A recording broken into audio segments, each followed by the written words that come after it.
Okay, so one of the questions that I've been getting a lot from you guys, either in the comments section or actually from emails. I do receive quite a few emails, which I very much enjoy, when you guys are asking questions about videos that you've seen on the channel that you want me to go into a little bit more detail on. And there's always two areas, and these are two areas of popular questioning at the moment. One of them is the short swing. So that's one of the things that I've been talking about, swinging a little bit shorter, being more efficient. We're going to come back to that. The second one is the pause swing. Now, online social media influencers, and we obviously see some very, very talented golfers come through on that platform. And there seems to be one guy who's grabbing a lot of attention who has a very deliberate pause in his swing. And we've also seen this thing with people like Matsuyama in the past as well. And I'm sure there'll be lots of other good examples of golfers who have a very deliberate pause. And the question that I've been receiving is, would a pause actually benefit you in your golf swing? So what I'm going to do is I'm going to put this to a massive scientific test. And I'm going to hit 3 balls with a pause and 3 balls normally. And what we're going to do is we're going to take a little bit of a look at what I think is going to be the inevitable difference between the two. And then I'm going to talk to you about why you could start practicing with a bit of a pause drill, but also the one detrimental thing that will happen if you end up embedding a pause into your swing. So I'm going to hit a couple of shots here, just hit 3 shots down towards that 150. I'm going to hit 3 shots pretty normal to start off with, like so. So that's a pretty sort of smooth shot for me, a little bit leaky.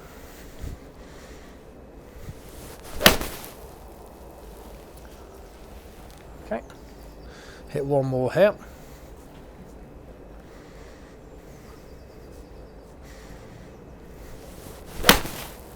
Oh, they're okay, not the best in the world, but they're absolutely fine. They're pretty averagey. Okay, so let's do 3 shots now with a pause. Let me just check where I'm aimed up here. Right, okay. So I haven't actually ever done a pause and then tried to hit it full, so this is going to be quite an interesting one. So, oh God. Okay, let's do 2 more.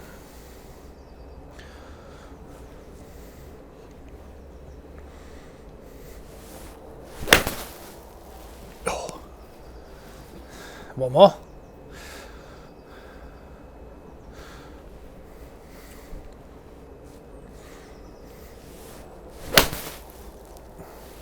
Okay, right, let's have a look at some of the data on those. First things first, the inevitable obvious was the loss in clubhead speed. And I say that because of a couple of reasons. One, because I've never really done the pause drill before, so I felt that I wasn't going to be able to produce the same clubhead speed. And that's what I've been saying to people in my reply. And the second one is that, well, one of the things that gives you this this potential added bit of speed is in the backswing position. When we swing our arms back, and as I use the swing buddy here to demonstrate this, I let my left arm hit me on the back, but then there's a very quick change in direction where as I initiate my downswing, my chest really moves down and left as my left arm is still going back. So you can see the way that the swing buddy here hits me on the back as I change direction, and then I can propel that off. And that's what gives me that feeling of effortless sort of speed, so to speak. So when I'm hitting shots, you know, I very much feel that sort of nice and smooth back, and then that little change in direction, which helps me get that little bit of extra distance without trying to hit it too hard. So when you pause, you're inevitably going to lose that, which is one of the disadvantages.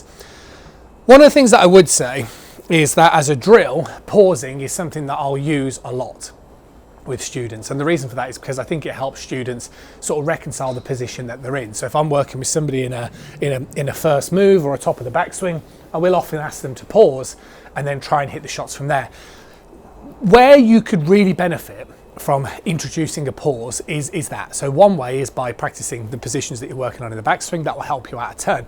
The second thing that I would say by introducing the pause is that if you don't hit the ball very well at all in the downswing once you've paused, then that's probably a good indication that you don't understand the downswing move very well.